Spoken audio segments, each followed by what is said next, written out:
नमस्कार दोस्तों, स्वागत है आपका अपने YouTube channel KP fact book में। आज के इस वीडियो में हम जानेंगे पतंग के बारे में।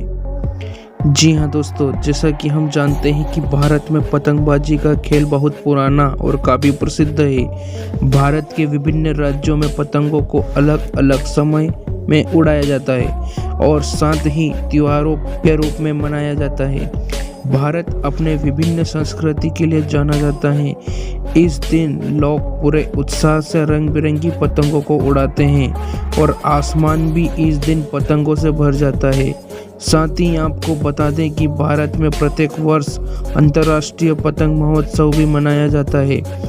क्या आप जानते हैं कि पहली बार पतंग आई कहां से, किसने इसे सबसे पहले उड़ाया, इन त्योहारों को कैसे मनाया जाता है इत्यादि।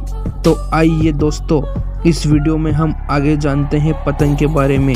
लेकिन उससे पहले आपसे निवेदन है कि आप चैनल को सब्सक्राइब जरूर कर लें और साथ में बेल आइकन को क्लिक कर दें ताकि हमारे वीडियो अपलोड होते हुए आपको सिर्फ एक नोटिफिकेशन के साथ में आपको मिल जाए। तो बिना किसी देरी के साथ में आइए हम आगे बढ़ते हैं।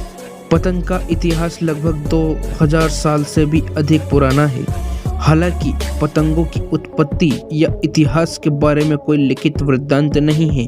ऐसा कहा जाता है कि पतंग उड़ाने की सबसे पहले लिखे गए लेख चीनी जनरल हर्षनिंग हान राजवंश के कारनामे से थे, परंतु पतंग के आविष्कार को लेकर अलग अलग मान्यताएं हैं। ऐसा माना जाता है कि सबसे पहले पतंग का आविष्कार चीन में किया गया था और शानडोंग, जो कि पूर्वी चीन का प्रांत था, वो पतंग का घर कहा जाता था।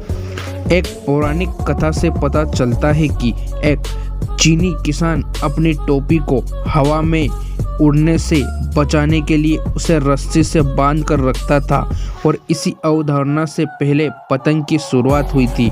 एक और मान्यता के अनुसार 5वीं शताब्दी ईसा पूर्व में चीन दार्शनिक मोजी और लुवान के पतंग का आविष्कार किया था।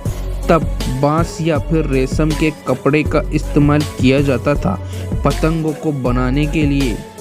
ऐसा कहा जाता है कि 549 एडी से कागज की पतंगों को उड़ाया जाने लगा था, क्योंकि उस समय कागजों से बनी पतंगों का बचाव अभियान के लिए एक संदेश भेजने के रूप में इस्तेमाल किया जाता था। प्राचीन और मध्ययुगी चीनी स्त्रोत में वर्णित है कि पतंगों को मापने, हवा का परीक्षण, सिग्नल भेजने और सैन्य अभियानों के संचार के लिए इस्तेमाल किया जाता था।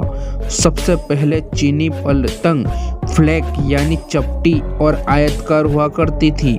फिर बाद में पतंगों का पौराणिक रूप और पौराणिक आंकड़ों से सजाया जाने लगा था और कुछ से स्ट्रिंग्स और सीटी को भी फिट किया जाता था ताकि उड़ते वक्त संगीत सुनाई दे। ज़्यादातर लोगों का मानना है कि चीनी यात्री पतंग को भारत में लाए थे। यह टिश्यू पेपर और बांस के ढांचे से बनी होती थी। लगभग सभी पतंगों का आकार एक जैसा ही होता था। पतंग उड़ाने का खेल भारत में काफ़ी लोकप्रिय है। हमारे देश के विभिन्न भागों में कुछ विशेष त्योहारों के रूप में पतंग उड़ाई जाती है। वह पतंगबाजी एक प्रतियोगिता के रूप में मनाई जाती है। भारत में बसंत पंचमी के दिन पतंग सबसे अधिक उड़ाई जाती हैं। उसके बाद अगर हम बात करें तो उत्तरायण या मकर संक्रांति को पतंग महोत्सव भी मनाया जाता है और साथ में दिल्ली में स्वतंत्रता दिवस पर पतंग उड़ाई जाती हैं।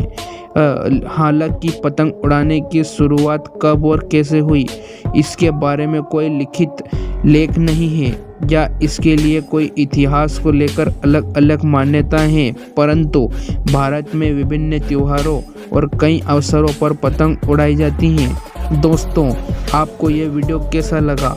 अगर आप ये पतंग के बारे में इतनी बातें पहले से जानते थे तो कमेंट सेक्शन में ज़रूर बताएं।